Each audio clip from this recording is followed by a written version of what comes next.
সকাল থেকে পেটটা খারাপ করেছে, হাগি হয়ে যাবে হবে। উখান জায়গা ভালো করেছে, উখান জায়গা ফাঁকি হবে। ইয়া আমার জমি বাড়ি যা তুই তাই আসিস, ছাগলা উঠতে হবে। ছাগলা তো ভালো হয়েছে, ছাগলা তো ভালো হয়েছে। দেখা দেখা দেখা লোক তো দেখা পাইনি, শাক বাড়ি থাকবা বসিয়া।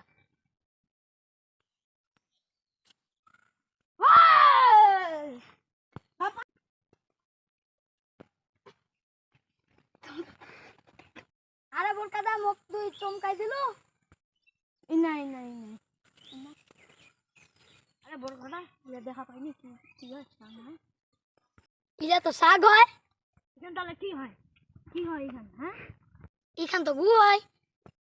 আরে তুই শাক বাড়ি খানো কেনে হাগলু? হ্যাঁ কেনে হাগলু শাক বাড়ি খানো তুই? হ্যাঁ এখান তুই এখন উঠা ঠিক উদিক। আরে বোর কাদা এখান গু তো কাওয়ালাই খাই নিবে। মো কত বোকা ভাবিস না, গুখান তুই উঠা উঠা। এই বোর কাদার সাথে তো পারা যাবে না, গুখান তো উঠবাই। কিরে বেহুদা উঠা। আরে বোর কাদা কেন রাগি যাচ্ছে? উঠাচু উঠাচু।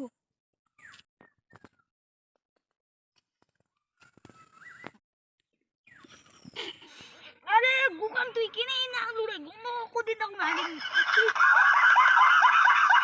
আরে গুখান গন্ধ কোদি পাকতে পাকতে জাদু মে দেব, মোর জমে দিবেন পাকতে। আরে বড়দা পাত্তা দেছো,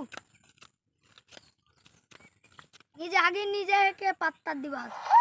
আরে ছোট ভাই ইন নাই, আরো অল্প গুছাই না। আরে আরো অল্প গুছে না এখানে কাওয়াটা ও খাই নিবে কোনা গু। হ্যাঁ বেহুদা না মু জানো না, তুই কোনা উঠা।